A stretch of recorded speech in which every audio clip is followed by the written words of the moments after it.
Hey guys, I'm Marcus Buff Bagwell, and today I'm going to tell you a story about my father going to prison for 20 months. Wow, 20 months. In 1993, I'd been wrestling with WCW for a couple of years. I had been taking care of my parents since 1991 at a young age, 21 years old. Me feeling, getting a wonderful life that my father gave me.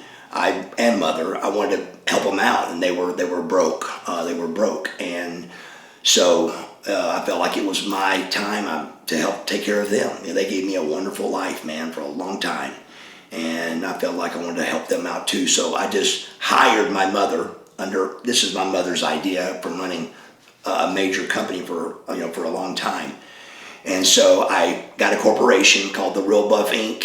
and Marcus Alexander Bagwell was the president of that, and that way you could write off things. If like my brothers needed money, I could let them borrow money, but I could have them work and write it off, and it makes sense to everything where it wasn't just losing money. It was a business we ran, and mother was really good at that. And so I opened a corporation called the Real Buff Inc., and off to the races we were going. And for some reason during that time,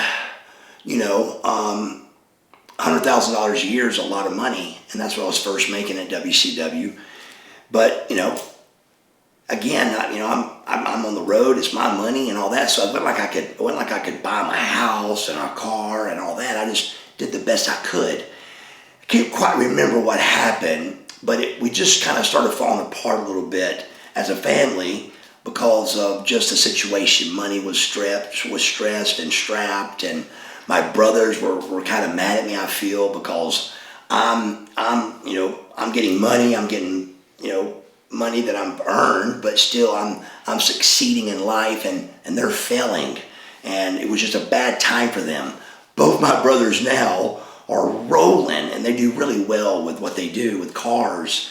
And they've been selling cars for years and make a great living at it. But at the time, I was the one that was successful, and it was just a bad time for our family. And in that, I remember me shooting my father got brought back up. A bad memory got kind of restarted in between me and my father, and we wasn't speaking. So in late 1992 area, we used to deer hunt in this place called Hurtsboro, Alabama, and we had a big deer hunting property down there. From the age of 10 to 16, I remember going to that deer property, and it was wonderful, great times, and we always would lease a piece of land down there and we'd deer hunt. So we knew the area really well, and there was a little area there that had a convenience store and a little food place called the Snack Shack, and it was where we always would eat and get gas and hunting supplies or whatever we needed.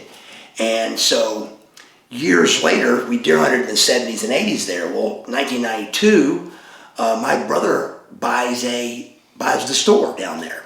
He knows the owner, and he actually buys that little store. I can't remember the name of it, but the food place was called Snack Shack.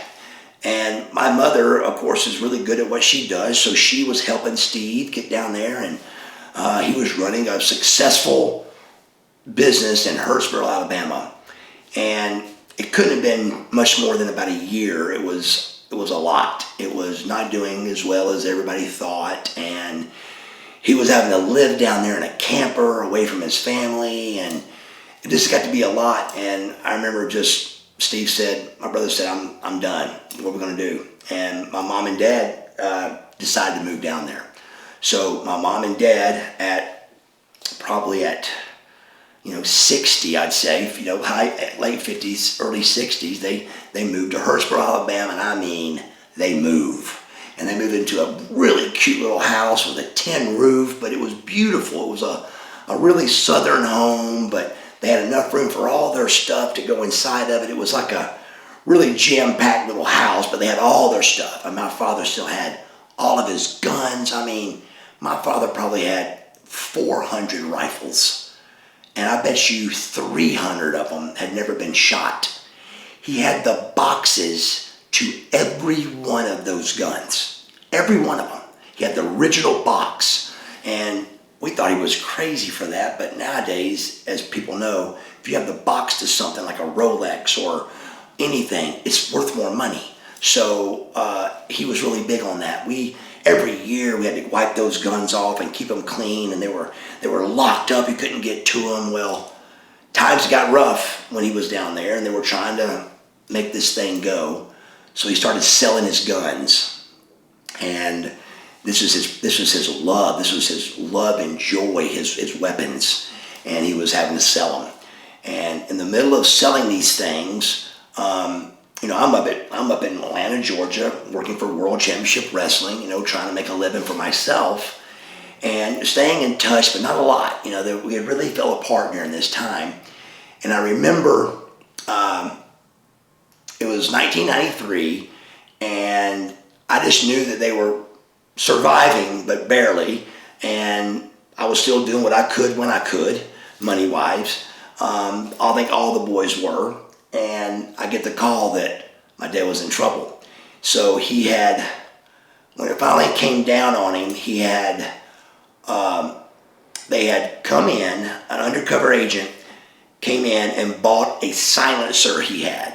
Now, a silencer back in 1993 was instant prison. I remember the judge said the only reason for a silencer is to kill somebody. And this judge is a really cool judge. We thought we were going to get somewhere with this guy, hopefully, because no matter what trouble we always got into, it seems like we always got out. Whether it was a last minute, something happened, but something always happened, and we wouldn't get in trouble. We would survive the incident. And the same thing we felt here. My mother was charged with 10 months, and my father was charged with 10 months. My mother took the money, and my father had the weapon. So together, they were both going to go to prison for 20 months. So when that happened, they go to court and everything, and they let my dad take the 20 months for both. So he goes into the court. Again, we're thinking we're going to get out of this. Well, again, silencers were illegal back then. They're legal to this day. They're legal. But so my father went to prison for something that's legal today and wasn't then. And the sad part is the reason we had the silencer was because on our deer property, we would use the silencer to kill squirrels. Because if you're a big deer hunter, this will make sense to you. Squirrels sound just like deer when you're in the stand. And they can be really a nuisance because you think it's a deer, and it's a squirrel. So in the off season, we would shoot as many squirrels as we could. We'd hire somebody to come in, use the silencer, because you don't want 1,000 gunshots going off and scare the deer away. That's all the sound it made. And it was a silencer for a .22 rifle. I'm not sure how many people try to kill somebody with a .22 rifle, but silencer, court, facing 20 months, here comes the judge, here comes the decision, and the judge says, I'm a big deer hunter myself, and I respect that you were deer hunting, and I respect this, and I respect that, and we're thinking, oh man, we're getting out of this. He's going to get out of it. And the judge says, unfortunately, Mr. Bagwell, there's only one reason for a silencer, and that's to kill somebody. 20 months. And we were like, oh my God. So my father did 20 months in jail, and being a very successful man through the 70s and 80s, my father had made a lot of friends with sheriffs and governors and mayors and just real powerful people. And so my mother went to work. She's a worker, and she's great at everything she does. And she went to work, man, trying to get him out of prison. She was going to get him out. She had letters. She had governors, mayors, lawyers, attorneys, powerhouse people. And it was such a good thing that she put together. They sent him to, because of his back, she was leaning on his bad back. He had 5 lower back surgeries. So she was leaning on that with all of the letters. All the powerful letters were all around his lower back problem. And it was a problem. But she really explained it, detailed, doctors explaining it, all the surgeries, all proven.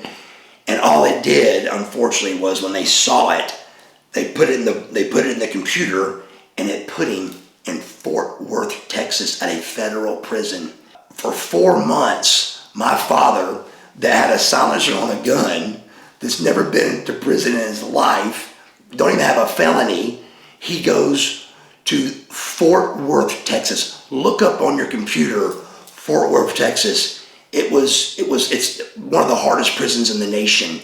And so the next 4 months that my father stayed there, my mother was working to get him out of there. And I mean, we keep in mind, we can't see him. My mom can't see him. He's in this prison. I mean, he had friends like a guy named Eddie the Bucket. Eddie the Bucket was a guy that was inside a bucket with wheels.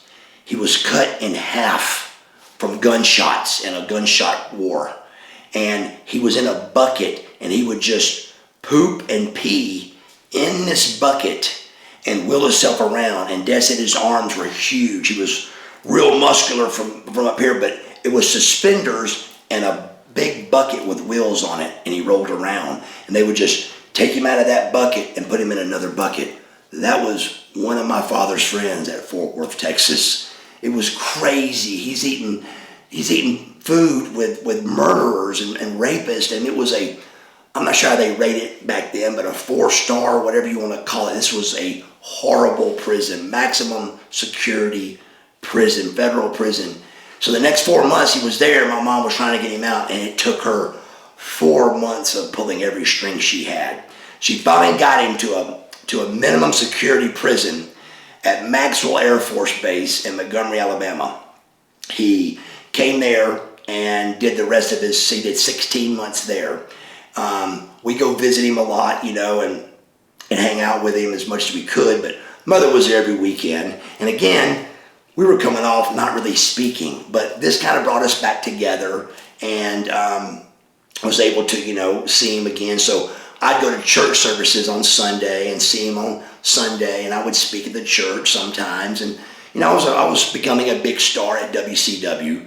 And I remember he used to tell me, of course, wrestling's fake, and we don't want to watch that on TV. And once everybody found out that this guy's son really was on TV, it was kind of cool for everybody. So I would do signs to my father, like I'd do not an NWO sign, but I would do something, this or peace signs or something he would ask me to do so he could relate and show the guys that I was talking to him through the TV.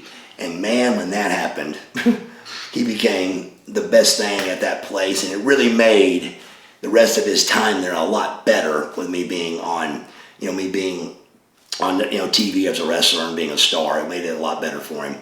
But 20 months of his life he'll never get back for doing something that he, again, was something that's now legal. Maxwell Air Force Base, minimum security prison for 20 months. Wow, that's a crazy ride.